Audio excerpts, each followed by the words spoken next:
எல்லோருக்கும் வணக்கம். என் பேர் டாக்டர் அமர்நாத். நான் ஒரு புற்றுநோய் நிபுணர். கிட்டத்தட்ட எனக்கு 35 வருஷம் சர்வீஸ் இருக்குது இந்த புற்றுநோய் பிரிவில். இப்போதைக்கு நான் மெரிடியன் ஹாஸ்பிட்டலில் கன்சல்டண்ட்டாக இருக்கேன்.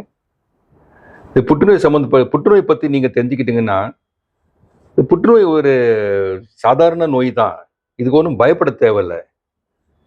பயம் எங்கே இருக்கணும்னா லேட் ப்ரெசன்டேஷன், அதாவது தாமதம். அத்தனை பிரச்சனையே லேட்டாக வந்தீங்கன்னா நம்ம குணப்படுத்த முடியாது. இப்போ சொல்லிடுறேன். அறிகுறி வச்சு ஆரம்பத்திலே வந்துட்டீங்கன்னா நம்ம ஈஸியாக குணப்படுத்திடலாம். ஒரு பயமே கிடையாது. எப்படியும் இன்றைக்கு வந்துட்டு நவீன கருவிகள், ரொபாட்டிக் சர்ஜரின்னு சொல்கிறோம், ரொபாட்டிக் ரேடியேஷன் தெரப்பின்னு சொல்கிறோம், அட்வான்ஸ் கேன்சர் கீமோதெரப்பின்னு சொல்கிறோம். அதாவது மருந்துகள் எல்லாம் வந்துடுச்சு. நீங்கள் மருந்துகள் இப்போ எடுத்துக்கிட்டிங்கன்னா டார்கெட்டட் தெரப்பி, இம்யூனோதெரப்பி, இந்த மாதிரி நவீன மருந்துகள் இருக்குது. நவீன கதிரிக்க கருவிகள் இருக்குது, நான் ஏற்கனவே சொன்ன மாதிரி. அப்புறம் ரோபோட்டிக் சர்ஜரிஸ் இருக்குது, நவீன சர்ஜிக்கல் டெக்னிக்ஸ் உண்டு, அப்புறம் நவீன டயக்னோஸ்டிக்ஸ் எக்யூப்மெண்ட்ஸ் உண்டு. பொதுவாக இந்த அட்வான்ஸ் எம்ஆர்ஐ, ஈஸியாக கேன்சர் டிஷ்யூஸை ஈஸியாக டிஃப்ரென்ஷியேட் பண்ணிடலாம், கண்டுபிடிச்சிடலாம். அட்வான்ஸ் சிடி ஸ்கேன் எக்யூப்மெண்ட்ஸ் இருக்குது, மெமோகிராஃபி இருக்குது. இந்த பல கருவிகள் இருக்கிறதுனால புற்றுநோயை வந்துட்டு நம்ம ஈஸியாக ஜெயிச்சிடலாம். புற்றுநோய் ஒரு கடினமான விஷயம் கிடையாது. அப்புறம் இந்த புற்றுநோயை பற்றி நம்ம சில விஷயங்கள் தெரிஞ்சுக்கலாம். அது புற்றுநோய் என்ன, அது எதுக்கு வருதுன்னு. சாதாரண பார்த்தீங்கன்னா ஒரு மனிதனில் குறிப்பிட்ட அளவு அணுக்கள் இருக்கும், சரியா? அது அணுக்கள் சில கட்டுப்பாடில் பெருகிட்ட போவோம். எப்போதும் ஒரு குறிப்பிட்ட நம்பர் தான் இருக்கும். ஒரு கோடி அணுக்கள் தான் இருக்கும். கேன்சரில் என்ன ஆயிடுதுன்னா இந்த அணுக்கள் கட்டுப்பாடு இல்லாமல் பெருகிட்டே போகும். போக போக போக போக ஒரு கட்டி உண்டாகும் அந்த இடத்துல.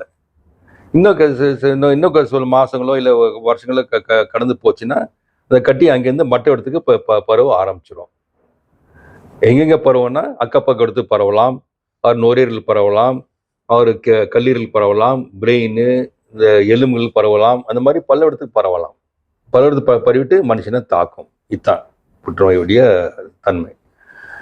இது எப்படி நம்ம ஜெயிக்கிறது? சில அறிகுறிகள் உண்டு. சப்போஸ் இந்த புற்றுநோய் வந்து தொண்டையில் ஏற்பட்டுச்சுன்னா இந்த குரல் மாற்றம், நுரையில் ஏற்பட்டுச்சுன்னா நச்சரிக்கை இரும்பல், வயிறில் ஏற்பட்டுச்சுன்னா பசி இருக்காது, கல்லீரல் ஏற்பட்டுச்சுன்னா பசி இருக்காது, மலைக்குடலில் ஏற்பட்டுச்சுன்னா மலர்ந்த ரத்தம் போக்கு இருக்கும், நீரில் ஏற்பட்டுச்சுன்னா நீரில் ரத்தம் போக்கு இருக்கும். இந்த மாதிரி இந்த புற்றுநோய் எங்கே ஏற்படுதோ அது தகுந்த மாதிரி அறிகுறி இருக்கும்.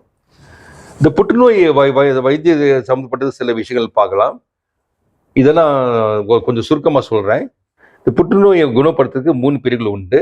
அறுவை சிகிச்சை பிரிவு 1, கதிரிக்கை பிரிவு, அப்புறம் புற்றுநோய் மருத்துவ பிரிவு. அறுவை சிகிச்சை பிரிவு என்ன செய்கிறாங்கன்னா, அது ஒரு சர்ஜிக்கல் ஆங்காலஜிஸ்ட்னு இருப்பார். அதாவது கேன்சர் சர்ஜன். அவர் வந்து சர்ஜிக்கல் ஆஸ்பெக்ட்ஸில் அவர் டீல் பண்ணுவார். இந்த ஆப்ரேஷன் சம்மந்தப்பட்டதை அவர் தான் பார்ப்பார். இந்த ரேடியேஷன் பிரிவில் பார்த்தீங்கன்னா, அதாவது ரேடியேஷன் மூலியமா புற்றுநோயை குணப்படுத்துறது. மருத்துவ டிபார்ட்மெண்ட் இருக்கு, மருந்துகள் மூலியமா புற்றுநோய் குணப்படுத்துறது. இந்த மாதிரி 3 டிபார்ட்மெண்ட்ஸ் உண்டு, சரியா? இப்போ சில புற்றுநோய்களுக்கு ஒரு சிகிச்சை போதுமா இருக்கும், சர்ஜரி போதுமா இருக்கும், ஆப்ரேஷன் போதுமா இருக்கும். சில புற்றுநோய்களுக்கு கதிரிக்காய் போதுமா இருக்கும், சில புற்றுநோய்களுக்கு மருந்து வைத்தியம் போதுமா இருக்கும். எப்போ மருந்து வைத்தியம் மட்டும் தான் போதுமா இருக்கும்னா, சில புற்றுநோய் எடுத்துங்களேன், இப்போ ரத்த சம்பந்த புற்றுநோய்க்கு மருந்து வைத்தியம் மட்டும் போதுமா இருக்கும். ரொம்ப ஆரம்பத்தில் வந்துட்டாங்கன்னா சில புற்றுநோய்களுக்கு கதிரிக்காய் வைத்தியம் மட்டும் போதுமா இருக்கும். அதே மாதிரி சர்ஜரி பீரியடில் பார்த்தீங்கன்னா ரொம்ப ஆரம்பத்தில் இப்போ வந்தாங்கன்னா ஒரு சின்ன கட்டி வச்சுட்டு வந்தாங்கன்னா சர்ஜரி எடுத்துங்களேன், தோல் சம்பந்த புற்றுநோய்க்கு நல்லா சர்ஜரி பண்ணி எடுத்துட்டாங்கன்னா சர்ஜரி போதுமா இருக்கும். பட் பொதுவாக பார்த்தீங்கன்னா இன்னைக்கு கம்பைன்ட் மாடாலிட்டின்னு தான் வந்திருக்கு. பொதுவாக நம்ம புற்றுநோய்கள் 70% புற்றுநோய்கள் பார்த்தீங்கன்னா கிட்டத்தட்ட 70% புற்றுநோய் பார்த்தீங்கன்னா இந்த 3 பயன்படுத்த வேண்டியதாக இருக்கும். எப்படின்னா, இப்போ மார்பு புற்றுநோய் எடுத்துக்குவோம். மார்பு புற்றுநோய்க்கு அறுவை சிகிச்சை தேவைப்படும், கதிரிக்காய் வைத்தியம் தேவைப்படும், மருந்து வைத்தியமும் தேவைப்படும். இங்கே மெரிடியன் மருத்துவமனைகள் இந்த புற்றுநோய் பிரிவு பார்த்தீங்கன்னா, புற்றுநோய் மருத்துவரை பார்த்தீங்கன்னா எல்லாருக்கும் இனஃப் எக்ஸ்பீரியன்ஸ் உண்டு. இந்த எக்ஸ்பீரியன்ஸ் ரொம்ப அவசியம். மெஷின் அவசியம் தான், அந்த மெஷின் பின்னால் இருக்கிற டாக்டர்ஸோடைய எக்ஸ்பீரியன்ஸ் அண்ட் எக்ஸ்பர்டீஸ் ரொம்ப அவசியம். அப்போ நம்ம ஒரு ஹை குவாலிட்டி ட்ரீட்மெண்ட் நம்ம பேஷண்ட்டுக்கு கொடுக்க முடியும்.